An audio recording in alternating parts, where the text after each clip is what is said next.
One of the most expensive things you can get into with guitars is planes, and each plane has its own different purpose.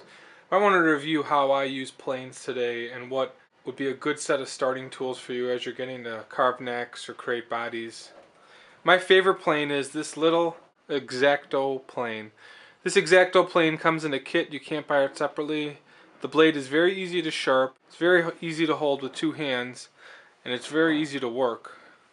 So this is really used for me for shaping guitar necks, for cleaning up little edges or anything that happens. This is an invaluable tool to me. If I lost another one, I would definitely go out and buy another one. My other second favorite tool then for shaping necks, and this is when I want to get really aggressive, this is a Stanley Spokeshave. And here you can get some really fine adjustments. The blade is nice and thick so you can sharpen it multiple times. This plane is really, the Spokeshave is really set up for necks. It's really where it excels. You could also buy a Drawknife to carve necks, but I'm not a real big fan of draw knives. They're really big and clumsy, and if you don't have a really sharp edge, you can end up digging into the wood and really causing yourself some huge problems, so I would avoid buying those. I also have a Concave and a Convex Spokeshave.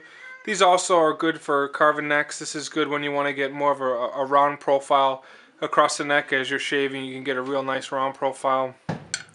This also helps when you're doing tops. You know, when I carve my arch top, I use this one specifically. I've also used this on necks if I want to take off a little bit of a deeper spot. These are little bronze planes I bought from Lee Valley, and I haven't had a whole lot of good luck with them. I would avoid buying these. They're supposed to be for, you know, they're very similar to the Exacto, but the feel just isn't the same. The balance isn't the same. This is also a Convex plane, and I haven't had a whole lot of good luck with this one either. It's similar to the other Spokeshave, but it's got a curved heel. I just don't have as much good luck. I've also got a lot of different planes. This is a Japanese Convex plane. I've used this, you know, when you want to take a rabbit or you want to get real close.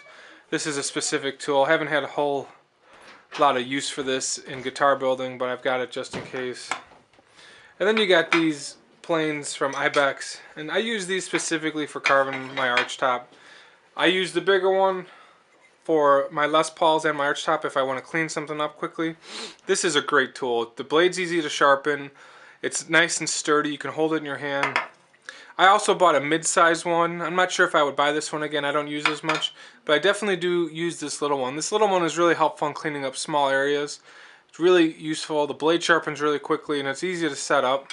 In terms of more traditional planes, I have a couple block planes and a specialized plane here. This is the Jack of all trades plane. I bought this at Ace Hardware. Pretty cheap, I think $30. This is good for helping clean up edges or putting an edge as you're going to go through and join a body. If you don't have a joiner, you know, obviously you'll be using a plane or a table saw. You know, you can create a shooting board. There's other videos out there of how to create a shooting board. This plane is really nice and steady. You know, it's a jack of all trades, so it does most work pretty easily. I did buy a really expensive scrub plane, and this has got a curved blade, and this is really helpful in doing a lot of digging out of wood on my arch tops. This will be a really aggressive plane, and as you're going, you can get some really big chunks with this plane. I really like this for doing my arch tops. I can get a lot of wood removed quickly before I either go to the router or some of the other planes. This is really helpful.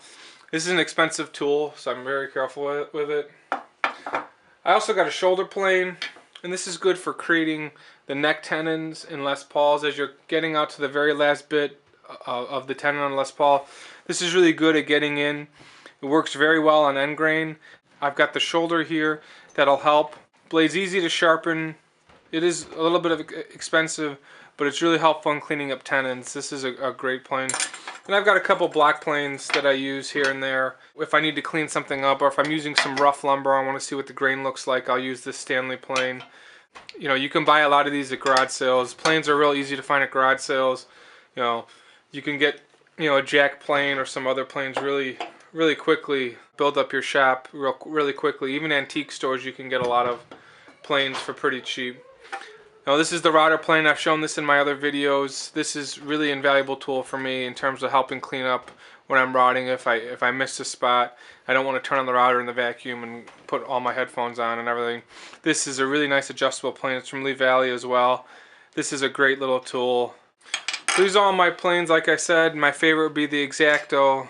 My second would be the Spokeshave, and then, you know, if you're going to be doing arch tops or carved tops, this Ibex plane, I would get the bigger one and the smaller one. And as you get into carving necks, you know, if you're really doing a lot of necks, this one is very helpful in keeping a round edge.